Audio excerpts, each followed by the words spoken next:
আজি আমি আহিছোঁ মাঘনোৱা দৌল আৰু এয়া দেখিছে মাঘনোৱা দৌলত আমি হাঁহ আগবঢ়াই থৈছিলোঁ তাকে দিব আহিছোঁ আৰু এয়া আমি ভিতৰত সোমাই গৈছোঁ চাকি বন্তি জ্বলাবলৈ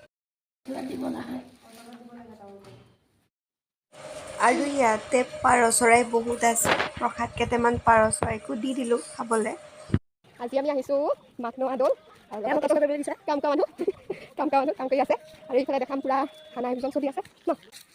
এতিয়া মামীয়ে ৰাতি ধৰিছে ভাতৰ আয়োজন এইফালে বঢ়িয়া। এয়া আমাৰ মায়ে সদায় ৰাগ কৰিয়ে থাকে। আইতাই প্ৰসাদ যোগাৰ কৰিছে। এয়া পৰিবা দেই ধুনু।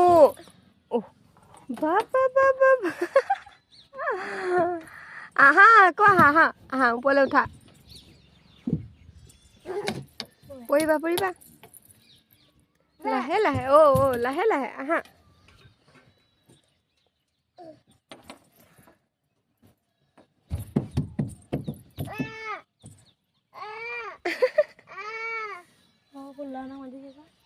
কাক মাতিছা? কাক? দাদা আছে দাদা। দোকানৰ পৰা আহিলোঁ চিপছ লৈ আহিছোঁ চবৰ কাৰণে এক পেকেট চবেই ভাত খাইছে। আমাৰ ভাত হোৱাই নাই মানে বহুত সময় বাকী আছে আৰু আমাৰ এয়া ভাতো হৈ গ'ল তাকে আমি ভাতো খালোঁ বনাই।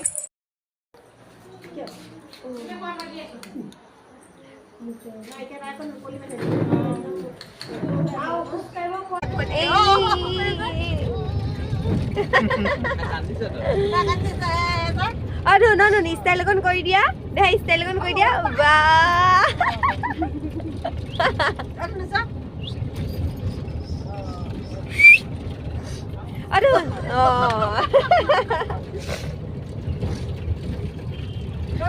ষ্টাইল অকণ কৰি দিয়া ষ্টাইল অকণ কৰি দিয়া চকতি পিনে মাৰি দিয়া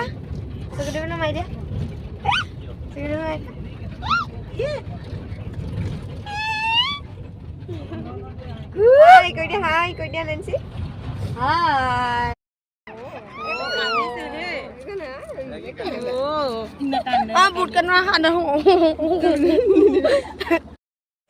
তাই দেউতাক যোৱাৰ কাৰণে বহুত দুখ লাগিলে আৰু আমাৰ ঘৰ পাওঁতে বহুত দেৰি হ'ল কাৰণে বাটতে আমি ভাতটো খাই আহিলোঁ আৰু আজিলৈ আহিছোঁ বাই।